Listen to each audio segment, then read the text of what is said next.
Hello, I am doctor भावना कटारिया। आज class +2 में Indian economy के अंदर मैं chapter development experience in India, Pakistan and China का पार्ट 2 के अंदर वीडियो बना रही हूँ, जिसके अंदर मैं जो टॉपिक डिस्कस करने वाली हूँ वो ये वाले हैं। दैट मीन्स मैं पहले डिस्कस करूँगी salient demographic indicators of India, Pakistan and China.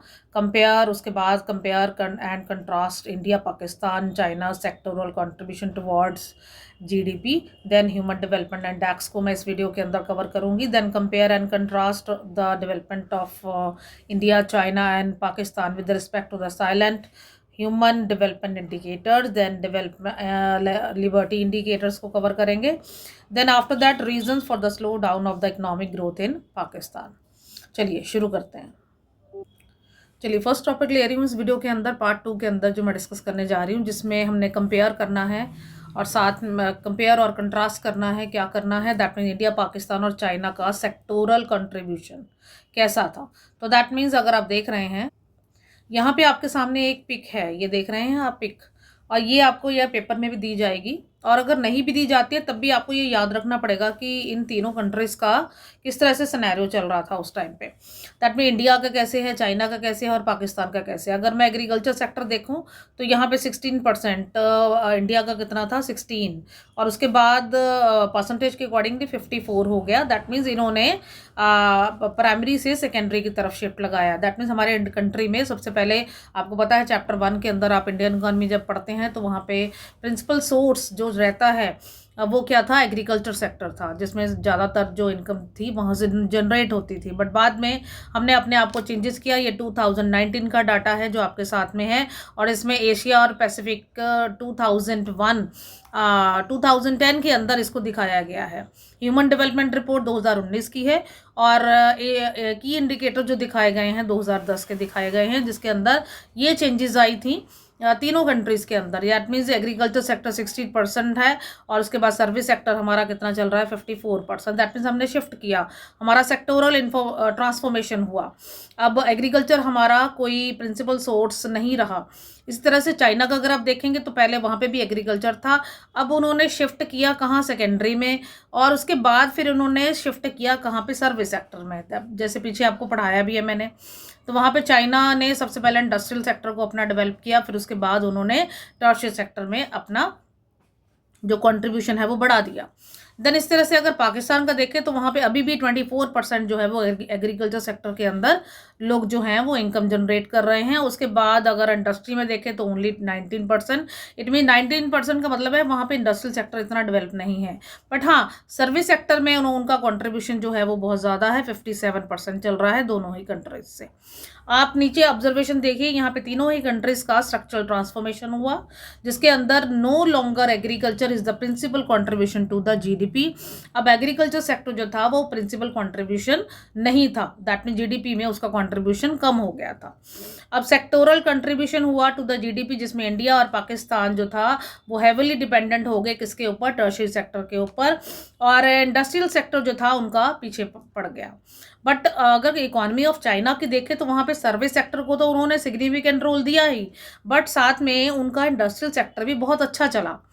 इसी तरह से अगर आप नेक्स्ट पॉइंट पे देखेंगे तो contribution to the industrial sector to the GDP वो क्या है? 30% in the Pakistan, 19% in the China है, और उसके बाद 41% किसका चल रहा था? दैट इज द इंडिया का कंट्रीब्यूशन 30%, पाकिस्तान की 19%, और उसके बाद चाइना की कितनी चल रही है? 41%। और इस तरह से इनका जो मैं बार बार बोल रही हूँ कि यहाँ पे स्ट्रक्चरल चेंजेस आई थी बहुत ज़्यादा। और यहाँ पे आप देखिए लास्ट में एक थोड़ा सा मैंने ये बनाया है आपके लिए ताकि आप इसको समझ पाएँ जो मैं अभी यहाँ पे बोल भी रही हूँ। चाइना के अंदर उन्होंने प्राइमरी से शिफ्ट लगाया सेकेंडरी में, सेकेंडरी से शिफ्ट लगाया कहाँ पे? टर्शरी में। बट इंडिया और पाकिस्तान ने सीधा सेकेंडरी को पीछे छोड़ के उन्होंने डायरेक्टली प्राइमरी से टर्शरी की तरफ शिफ्ट लगाया। चलिए अब नेक्स्ट करते हैं। चलिए नेक्स्ट टॉपिक आपके सामने है ह्यूमन डेवलपमेंट इंडेक्स, जिसको हम शॉर्ट फॉर्म के अंदर बोलते हैं HDI। एचडीआई के अंदर 3 बेसिक डायमेंशंस हैं जो ह्यूमन डेवलपमेंट को मेज़र करते हैं। जैसे अगर किसी की एचडीआई आपने मेज़र करनी है तो ये 3 कंपोनेंट के साथ उसको मेज़र करोगे। पहला long and healthy life, knowledge and education, and then third is the standard of living. आपके सामने इधर एक चार्ट है, तो हम पहले चार्ट की तरफ चल रहे हैं। तो यहाँ लॉन्ग एंड हेल्दी लाइफ हम कैसे कह सकते हैं? लाइफ एक्सपेक्टेंसी सबसे पहले आपको मेजर करना होगा। That mean number of year a person is expected to live, कितने सालों तक एक बंदा जो है वो आपकी कंट्री में रह सकता है। दैट मीन्स जिंदा रह सकता है। That is known as the life expectancy. फिर उसके बाद आप जज करेंगे infant mortality rate, number of children who are die at the birth, जब बच्चे जन्म लेते हैं तो वो कितने दिनों के बाद मर जाते हैं, ये इन्फेंट मॉर्टैलिटी रेट को दिखाता है। देन मैटरनल मोर्टेलिटी रेट का मतलब होता है कितनी वुमेन जो हैं वो चाइल्ड को बर्थ देते के टाइम पे मर जाती हैं। दैट मीन इनकी सबकी मेजरमेंट करनी होगी हमें। Then percentage of the undernourished children, percentage that mean कितने बच्चे हैं जिनको प्रॉपर खाना नहीं मिलता, अंडर सफिशिएंट न्यूट्रिशेंट जो है वो उनको नहीं मिल पाता है। ये पैरामीटर्स हमें लॉन्ग और हेल्दी लाइफ के लिए मेजर करने होंगे। उसके बाद नॉलेज एंड एजुकेशन के अगर आप देखें तो दैट मीन्स उनकी स्कूलिंग के बारे में, यहाँ means of the number of years of the schooling यहाँ पे उनकी मेजरमेंट करी जा रही है। उनकी नॉलेज कितनी, कितने सालों तक उन्होंने पढ़ाई करी है और कितने सालों तक उन्होंने स्कूल को अटेंड किया है, ये उसको मेजर करेगा।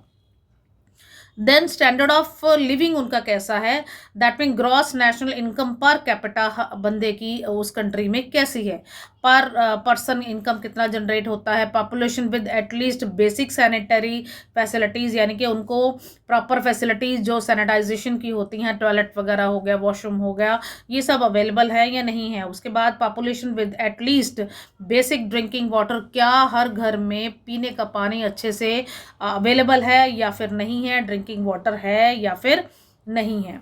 और उसके बाद अगर ये जो इंडिकेट करते हैं, ये तीनों के तीनों इंडिकेट करते हैं कि हायर अगर इनके पैरामीटर होते हैं तो that mean lower the higher is the level of the human development, यानी कि जितना ज़्यादा ये तीनों पैरामीटर हाई होंगे, उनका वैल्यू हाई होगा, उतने ज़्यादा ये हम पर्टिकुलर कंट्री के लिए उतने ही अच्छे होते हैं। बट अगर लोअर होते हैं value of this parameter, that shows the lower in the value of the human development. तो इस तरह से आपने इसको देखना है। उसी के साथ कुछ और चीज़ें हैं जिसको मैं आपके सामने रखना चाहूँगी। ये पॉइंट्स हैं।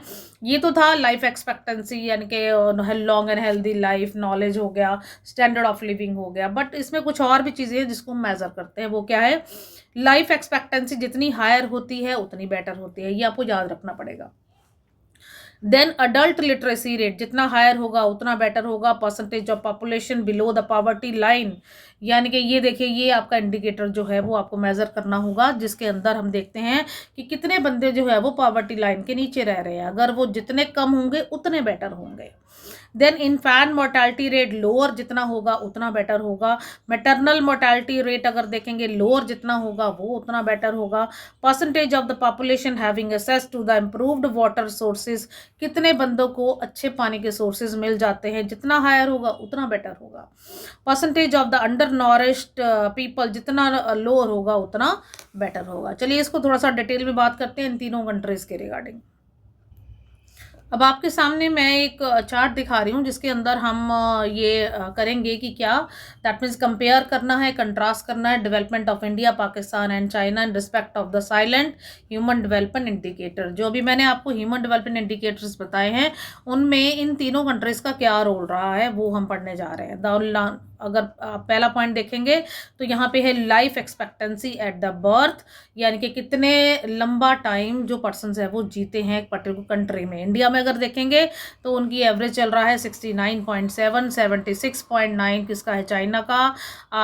एंड देन पाकिस्तान का कितना है? 67.3। तो ये थोड़े से नंबर है जो आपको याद रखने पड़ेंगे।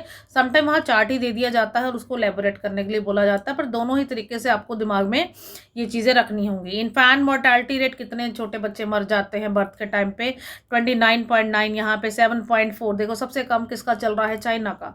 और 57.2 किसका है? दैट मीन्स पाकिस्तान में नंबर ऑफ डेथ्स बहुत ज़्यादा हैं छोटे बच्चों की।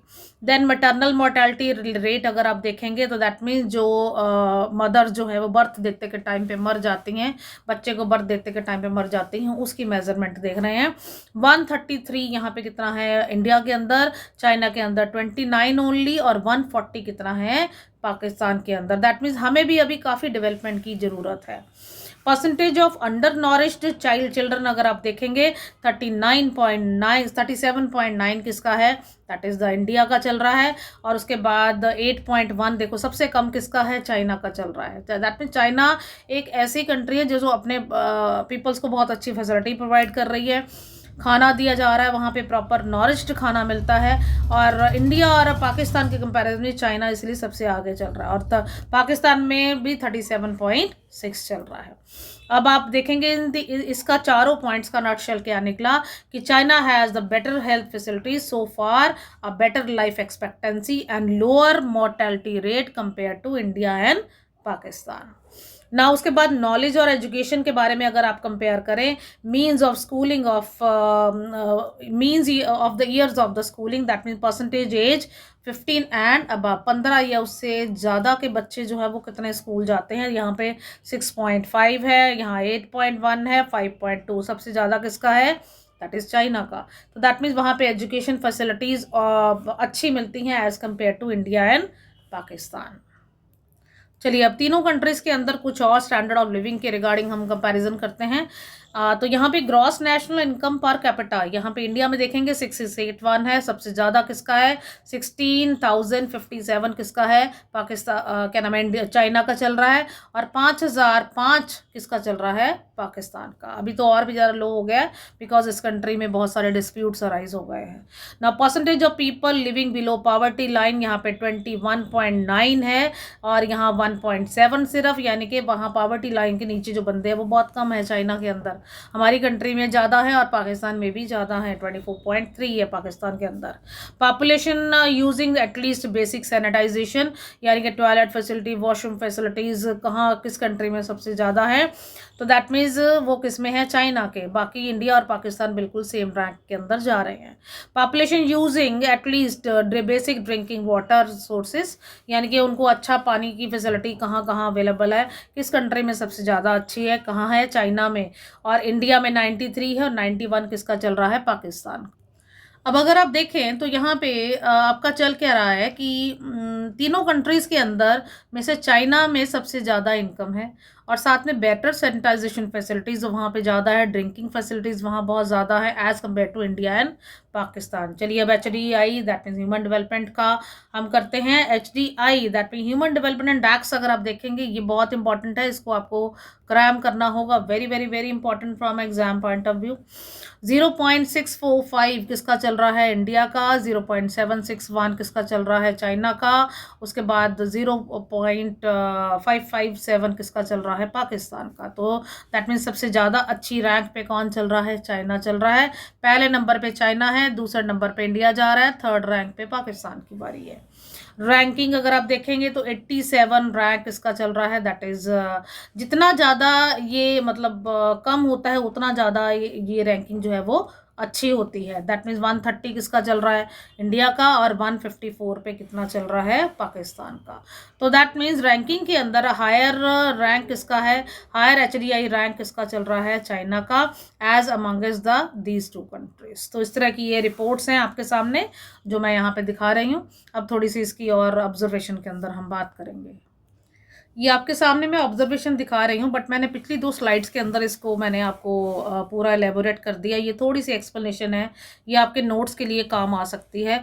मैं यहाँ पे थोड़ी देर इसको वीडियो को रोकूंगी, आप इसको देख सकते हैं, जिसमें कुछ पॉइंट्स हैं जो मैंने डिस्कस करे हैं। इसकी एलेबोरेशन मैं पीछे कर सकी हूँ, बार बार नहीं करूँगी। दैट मीन्स सबसे पहला पॉइंट हमने डिस्कस किया HDI, फिर लाइफ एक्सपेक्टेंसी मीन्स स्कूलिंग, उसके बाद gross national per capita income, and then people below poverty line. आप इसको पढ़ सकते हैं वीडियो रोककर।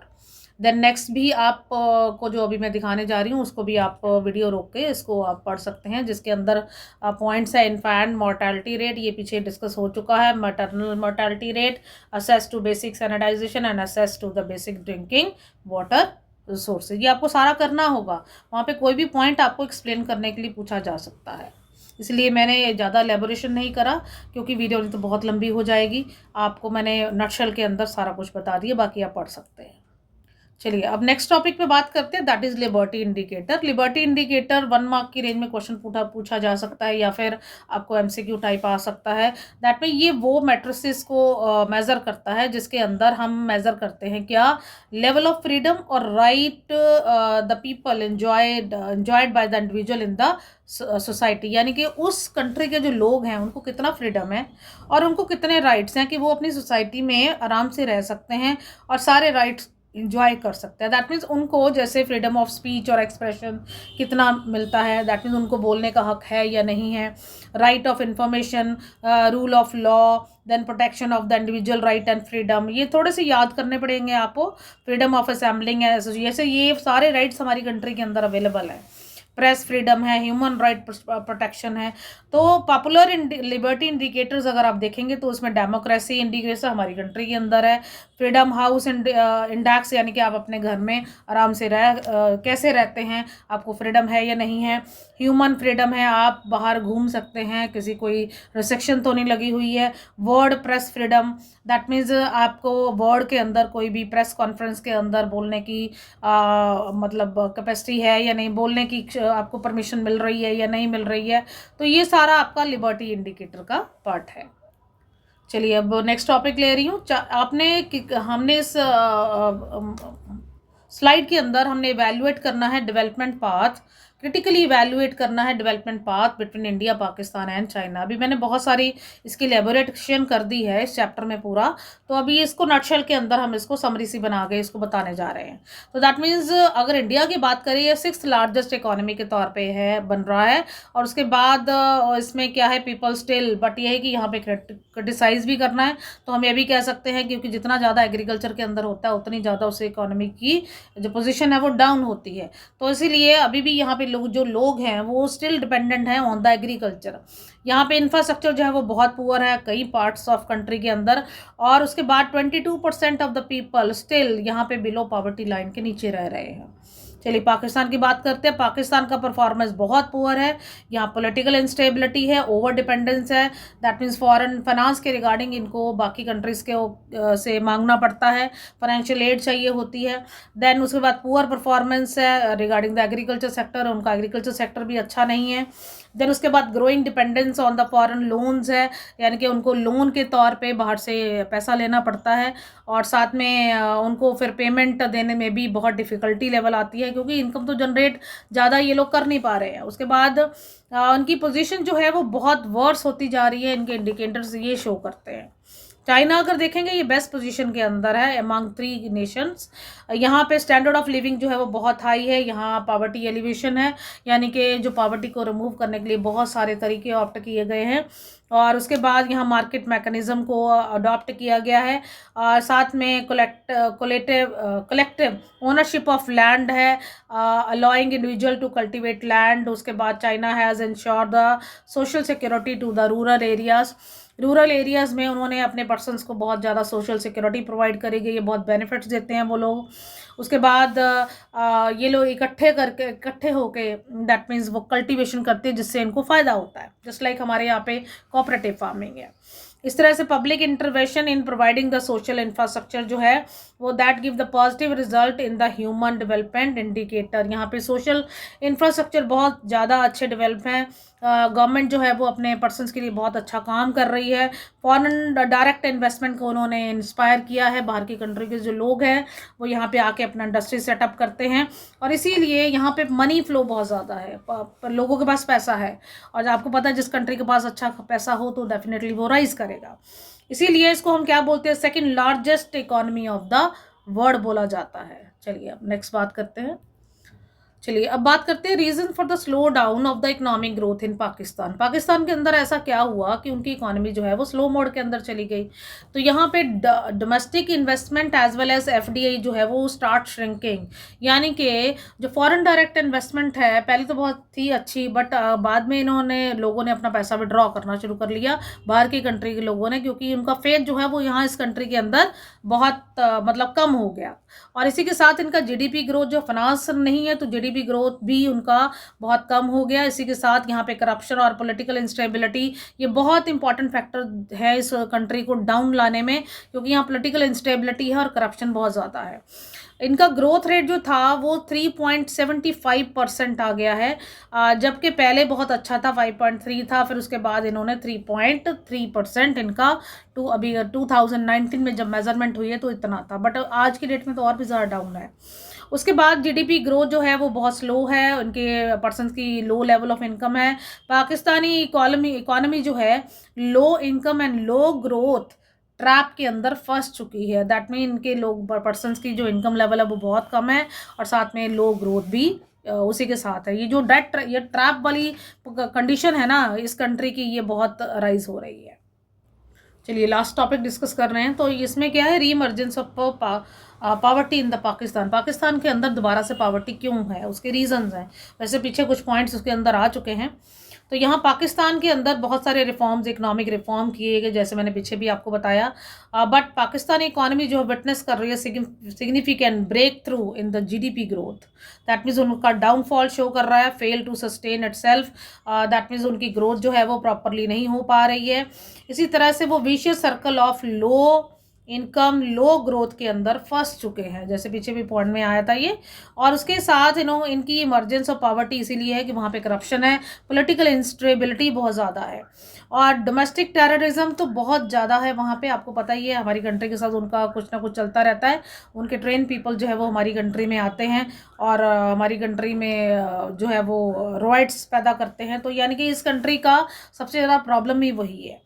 इसी के साथ शिफ्ट इन द फोकस हुआ उनका economic growth to the defence preparedness के अंदर। तो दैट मीन ज़्यादातर ये लोग खर्चा करते हैं अपने डिफेंस को मेंटेन करने के लिए, क्योंकि इनको पता है कि आसपास के कंट्री के जो लोग हैं वो उनसे लड़ते रहते हैं, क्योंकि ये खुद ऐसे हैं। तो इसीलिए इनको डिफेंस तो मेंटेन करना ही पड़ता है। तो इसी तरह से जबकि इनका जो अगर डिफेंस का पैसा इनके एग्रीकल्चर सेक्टर में लग जाए, उनकी इंप्रूवमेंट में लग जाए, तो ये कंट्री बहुत राइज कर सकती है, बट ऐसा नहीं है।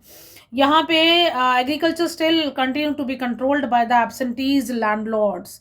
एब्सेंटीज लैंडलॉर्ड का मतलब है ज़मीन किसी और बंदे के हाथ में है और वहाँ पे जो लेबर है वो काम कर रही है। तो दैट मीन्स यहाँ पे अभी भी वो पुराना सिस्टम, जिम्मेदारी सिस्टम अभी भी अप्लाई हो रहा है। तो कहाँ से ये लोग राइज करेंगे? इस तरह से ज़्यादातर जो पैसा है वो बाहर की कंट्री के लोगों की तरफ से आता है, तो इसीलिए वो इनकी इकोनॉमी को कंट्रोल करने की कोशिश करते हैं। फॉरेन इन्वेस्टर जो हैं इनकी इकोनॉमिक पावर उनके हाथ में है, तो आपको पता ही है। तो इसीलिए यहाँ पे इनके पाकिस्तान के लोगों का इतना ज़्यादा राइज नहीं है, उनका जीडीपी में कंट्रीब्यूशन जो है वो कम है और पॉवर्टी वहाँ पे ज़्यादा हो गई है। महंगाई बहुत ज़्यादा है, आप देखते होंगे, आपको कई बार न्यूज़ में सुनता भी होगा। चलिए बच्चे, हाँ जी, इसके साथ ही ये मेरी जो सेकंड पार्ट की वीडियो है वो ख़त्म होती है। बाकी आप प्रैक्टिस के लिए आप कर सकते हैं। इनकेस वीडियो पसंद आए तो लाइक, सब्सक्राइब और शेयर ज़रूर करना है। Thank you.